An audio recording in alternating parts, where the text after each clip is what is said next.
So let's start with the optics. Optics का basic करेंगे आज, ठीक है। देखते हैं what do mean by the optics term. Optics is the branch of physics, branch of physics. इसके अंदर हम पढ़ेंगे क्या, रिफ्लेक्शन, रिफ्रैक्शन, डाइफ्रैक्शन, डिस्पर्जन और बहुत सारी चीजें। ऐसी ब्रांच ऑफ फिजिक्स जिसके अंदर ये सारी टर्म्स है उसे हम क्या बोलेंगे, ऑप्टिक्स। ठीक, अब एग्जैक्ट बात करते हैं, शुरुआत करते हैं कंसेप्ट से। तो कंसेप्ट, सबसे पहले कंसेप्ट आता है आपके पास light. What do mean by the light? Light is a form of energy. Light is a form of energy, is a form of energy which enable us to see। Light क्या है, एक form of energy, energy की एक form जिसकी वजह से मैं क्या कर पाता हूँ, कोई चीज देख पाता हूँ। लाइट पड़ेगी मुझ पर, मेरे से पड़कर आपकी आंख पर वापस पड़ेगी, जिसकी वजह से आपको मैं दिखाई दूंगा। लाइट इस पे पड़ रही है, ये मेरी आंखों में दिख रहा है तो मैं उसको देख पा रहा हूं।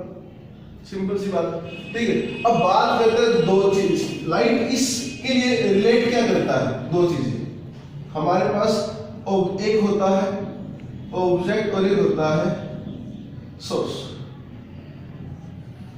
ऑब्जेक्ट क्या, जो केवल क्या करे, रिफ्लेक्ट, और सोर्स क्या, जो क्या करे, एमिट लाइट। सोर्स वो जो अपने अंदर से लाइट एमिट करे, और ऑब्जेक्ट क्या, जो उस लाइट को क्या करे, reflect. For example this light, ये लाइट क्या करेगा, इसके अपने अंदर से लाइट एमिट करेगा, तो ये क्या है, सोर्स। और ये जिसके ऊपर लाइट पड़ रही है वो क्या है, ऑब्जेक्ट। या फिर आसान भाषा में क्या कहें, सोर्स वो जो अपने अंदर से लाइट एमिट करे, रिफ्लेक्ट ना करे, और ऑब्जेक्ट वो जो अपने अंदर से लाइट को एमिट ना करे, केवल और केवल क्या करे, रिफ्लेक्ट करे। ठीक, अब थोड़ा सा आगे चलते हैं।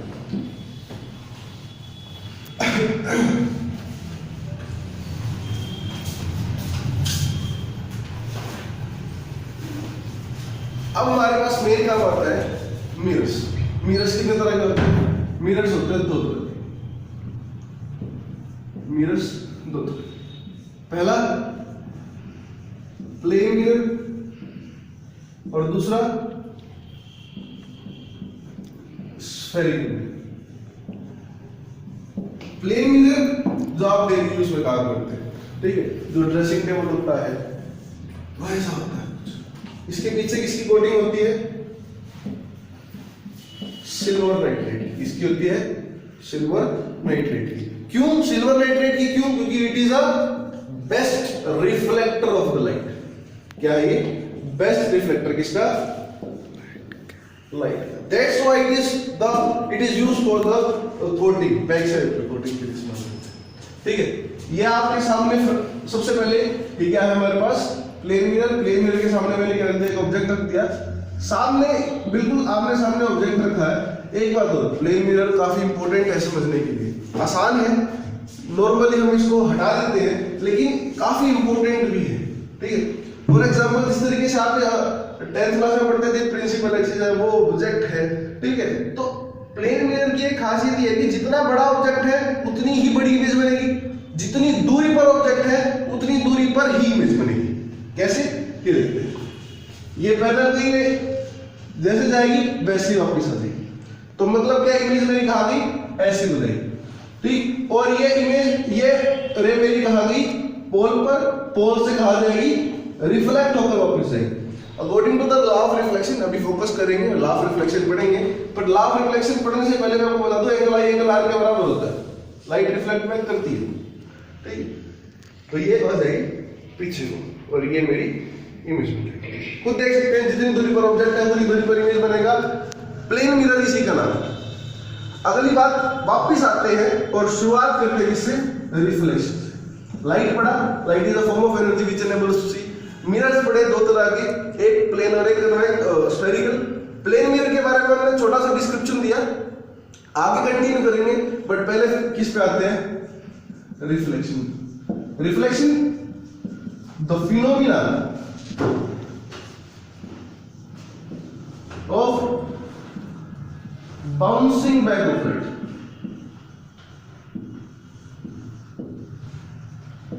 लाइट का टक्कर खाकर वापिस आना क्या कहलाएगा? Reflection. The bouncing back of light is called reflection. Light टक्कर खाकर वापिस आ रही है, या फिर यूं कहिए when the light stays in the same medium after reflection, light जिस मीडियम में थी उसी मीडियम में रहेगी, तो वो क्या कहलाएगा? रिफ्लेक्शन ही कहलाएगा। इसका बेसिक एग्जांपल आप देख सकते हैं हर जगह पर, आप खुद देख लीजिए। यहाँ पर हमने रिफ्लेक्शन किया ना, ठीक है, लाइट टक्कर खाई वापस इसी मीडियम में, लाइट टक्कर खाई वापस इसी मीडियम में आई। The bouncing back of light is called reflection.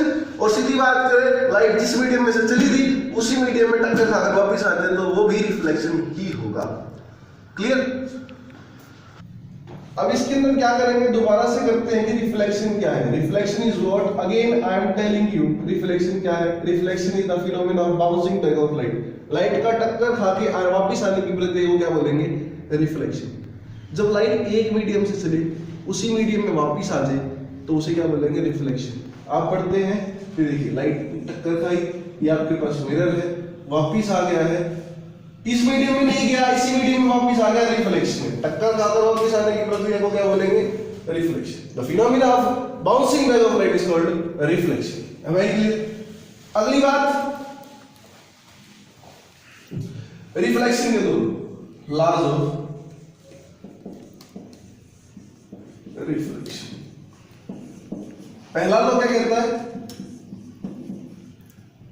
Incident ray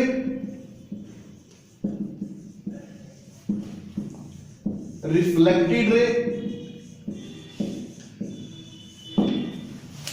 and normal ray all lie on the same plane।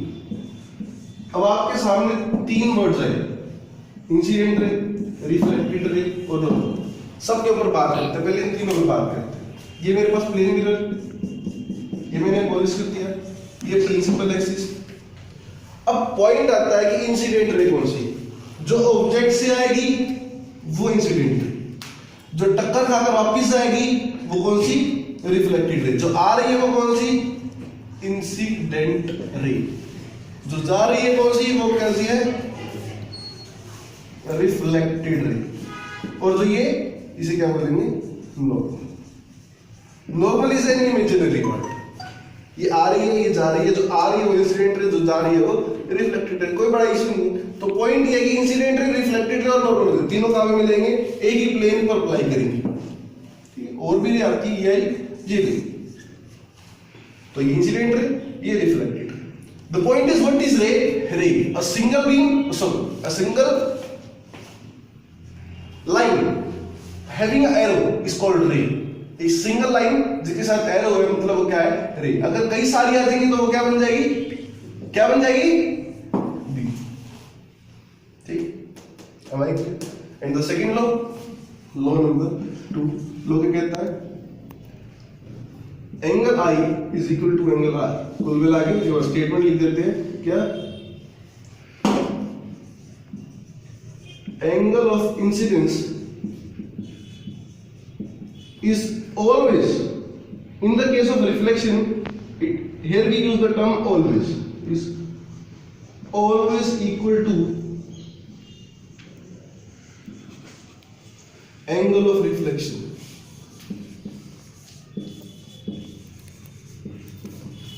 Angle of incidence हमेशा किसके बराबर होगा? एंगल ऑफ रिफ्लेक्शन के। इसी में बात करते हैं, ये एंगल ऑफ इंसिडेंस है क्या? सब बता के चले जाते हैं कि भाई angle of incidence angle of reflection के बराबर। 10th में भी पढ़ा था हमने, लेकिन पता तो चले कि एंगल ऑफ इंसिडेंस है क्या, एंगल ऑफ रिफ्लेक्शन है क्या। ये रहा, ये आपके पास फिर से प्लेन मिरर, ये आपके पास नॉर्मल रे, ये इंसिडेंट रे, ये रिफ्लेक्टेड रे, ये नॉर्मल रे। The angle between incident ray and normal ray is called angle of incidence, and angle of reflected ray and the normal ray is called angle of reflection. और ये दोनों हमेशा आपस में क्या होंगे, बराबर होंगे. दोबारा से एंगल ऑफ इंसिडेंस कौन सा, the angle between incident ray and normal ray, and the angle of reflection is what, the angle between reflected ray and normal. Angle normal ray और रिफ्लेक्टेड रे के बीच में जो होगा उसे क्या बोलेंगे, angle of reflection. Incident ray और normal रे के बीच में जो एंगल होगा उसे क्या बोलेंगे, एंगल ऑफ इंसिडेंस. ठीक, and they are always equal to each other, दोनों आपस में क्या होंगे, बराबर. ठीक. अगली बात, ये मेरे पास एक प्लेन मिरर है, ये नॉर्मल, ये रे आई, रे नॉर्मल पर आई, टक्कर खाता वापस चली. What is the angle of incidence here and what is the angle of reflection here. कितना होगा, कितना होगा, देखो ये नॉर्मल, इसी पर इंसिडेंट रे, क्या नॉर्मल ऐसे, इंसिडेंट भी ऐसे, क्या कोई एंगल बना, नॉर्मल ऐसे है, इंसिडेंट भी ऐसे, क्या कोई एंगल बना, नहीं बना. तो एंगल आई कितना, 0. एंगल आर कितना, एंगल आर कितना, 0. क्यों, एंगल आई में से किसके बराबर होता है, angle according to law of reflection. Second law of reflection क्या कहता है, एंगल आई एंगल आर के बराबर. यहां पर हमें सिर्फ क्या निकालना था, एंगल आई, और आर निकल जाएगा क्योंकि आई किसके बराबर, आर के बराबर. ठीक, दैट्स ऑल.